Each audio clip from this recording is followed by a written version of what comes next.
you. Sanbonani Dumelang. It's a good time that we're going to have today. I know you've watched a few episodes of The Motivator. If it's your first one, hey, you're in great company. My name is Jerry Mofokeng, and today we're going to be talking about a juicy subject, love. Seasons of love. Love for all seasons. And so let's talk about it. We've agreed with my audience here that nobody has had castor oil this morning, so everybody's going to be smiling and happy. Are you all right? Yes. Love for all seasons. Now, I don't know how many of you have had any interaction with Shakespeare, but there's this saying that we've heard so many times. Love is not love which alters when it alterations finds.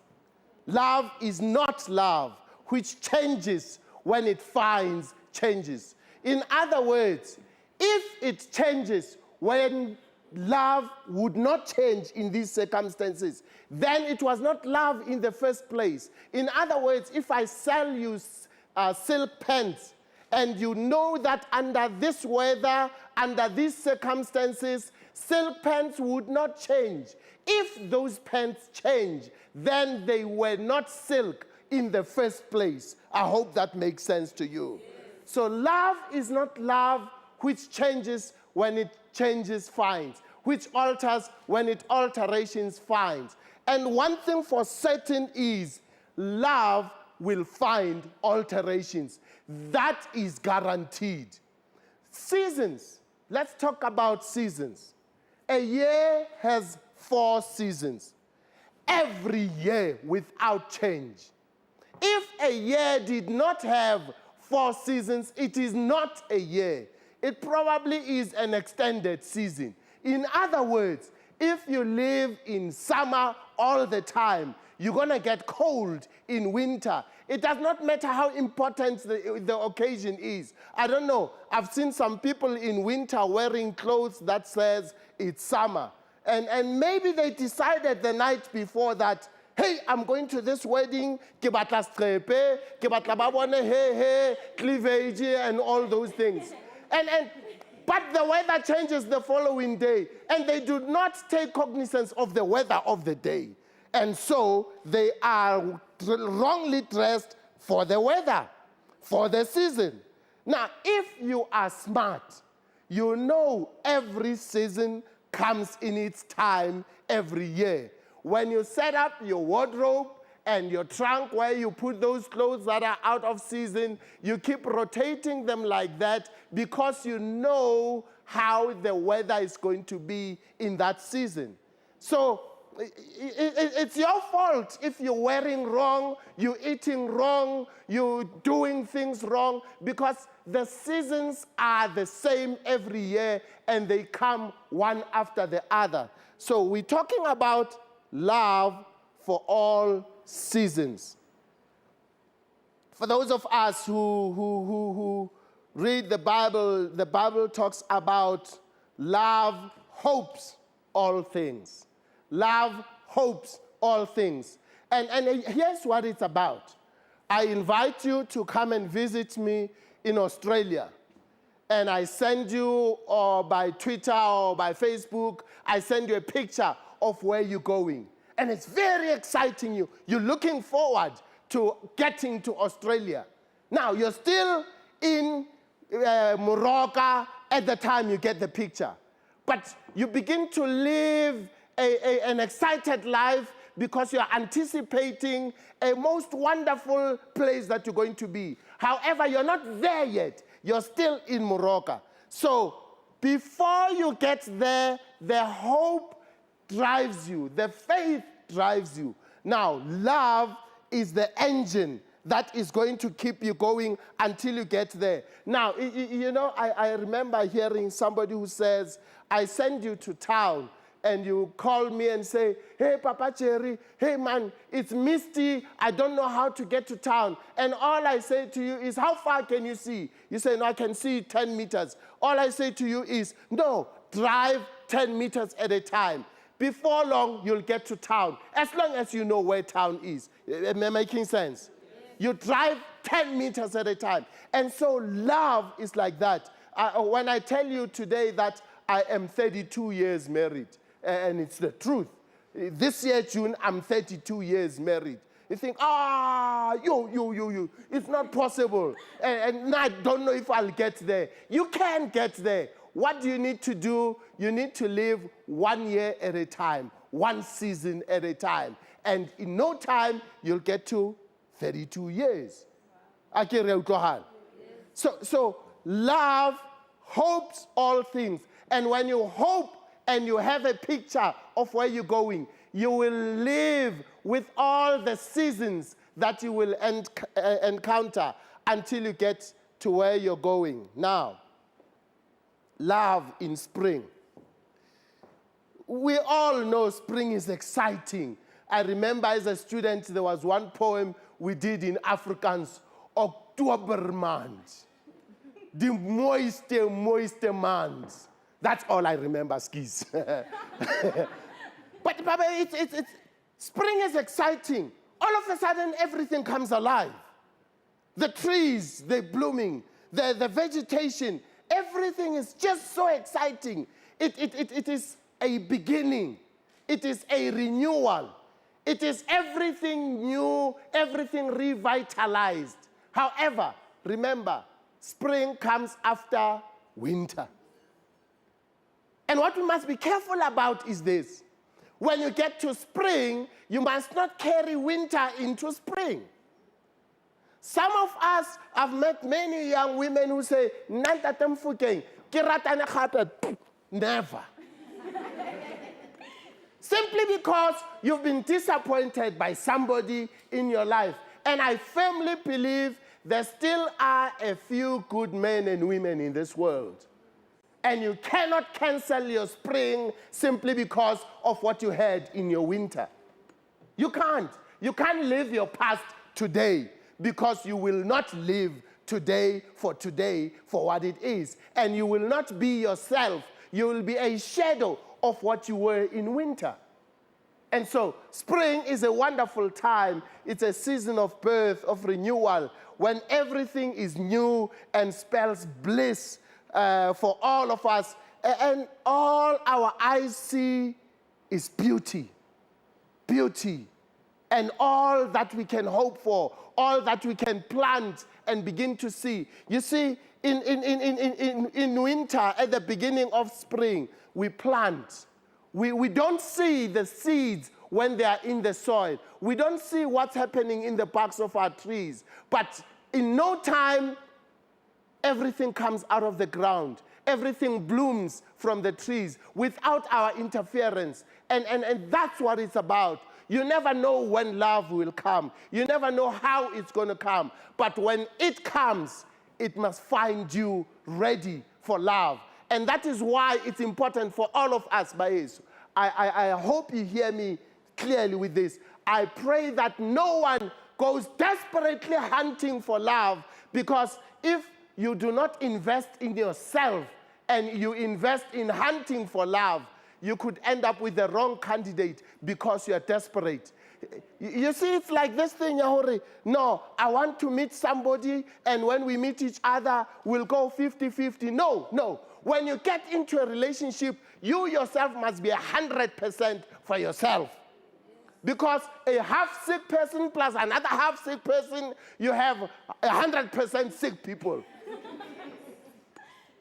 And so, in the meantime, whilst you're going through your winter, whilst you're preparing the soil for the birth, you must invest in yourself. And so spring will come, but spring will come at its time. Then comes summer. Then comes summer. Summer comes in, and it's time for everything to ripen up, for everything to mature. And the thing is, some of us are so in love, we don't do what needs to happen in spring. We don't ask the questions that must happen in spring. Let me talk about love a little bit. You know, some of the researchers say, rightfully, the falling in love experience, falling in love, takes about 2 years. How long? 2 years. 2 years, that experience of falling in love. You know, it's like, you know, or you're on drugs, you're high. Hey, the telephone bills are messed up. The petrol is finished. The groceries are finished. Your social life is gone. It's like a euphoria, as some people call it. 2 years. The thing is, in those 2 years, you must do those things that prepare you for when the euphoria subsides, for when the storm, the whirlwind is gone, and you finally settle down and you find out what's going on. Who is this in front of me? That time. But the problem is that in that time, in those 2 years, by the time the 2 years are finished, some of us already have a child. Some of us already have a marriage certificate. And that is why you'll hear people say a funny thing like, hey man, now I don't want to get married because it's as though the wedding just changes things. It messes up things. After the wedding, you get cold. No, you get cold because it's a normal process for you to get out of the euphoria and get real. And that is why I often say to young ladies, be careful who you marry, because you must not get married to the idea of marriage. You must marry the person in front of you. Don't marry your hopes. Yeah. You know, quite often listen, this person cannot handle their anger. And they've clapped you a few times and said sorry. And then clapped you again. And then they say, you see what you made me do. They do not want to take responsibility for what they have done. And then they start abusing. No, they don't start. They continue abusing you in your relationship. And then you come to me for counseling. And then I ask you a question. Has this person changed, or are they consistent with themselves? And they haven't changed. They were like that before you got married. I went to a wedding, and these people asked me to speak there, and Mkhwenyana had suddenly started visiting the church and started learning to speak like the Christians speak, and joins the home cell. But then on the wedding day, takes a few bottles and then stands in front of the preacher. And they try to hold him straight, and they can't hold him straight. But you see, he didn't start today. He is himself. He's himself. And so when you enter into spring, you'd better be sober, because you're going to live with the fruits that you planted in spring.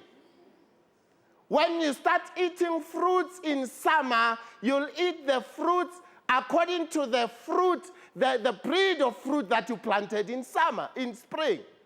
And so summer comes, and by the way, summer is not everything exciting.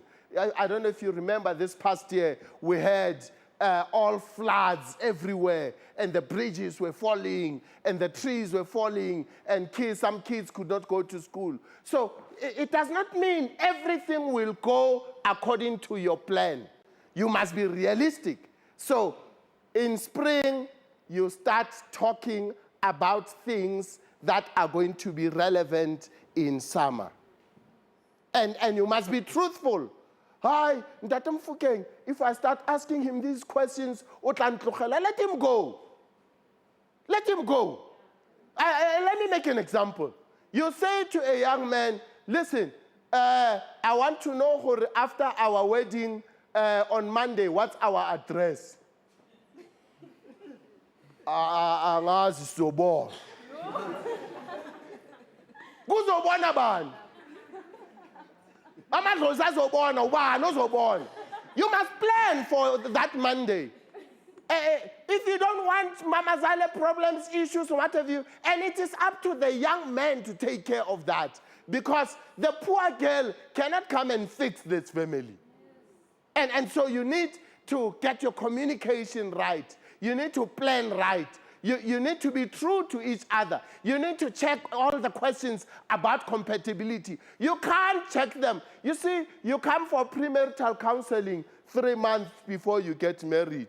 And you think, oh, no, you're not hearing anything we're saying. You just think, Mofokeng, man.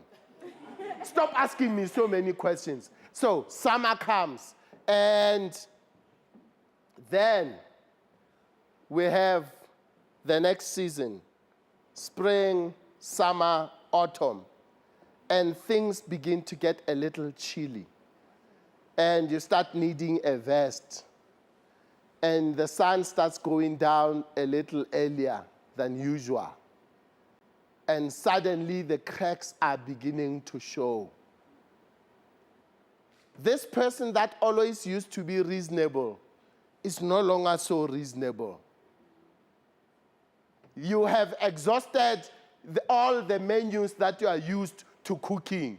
You start now going to Woolies because you've run out of ideas.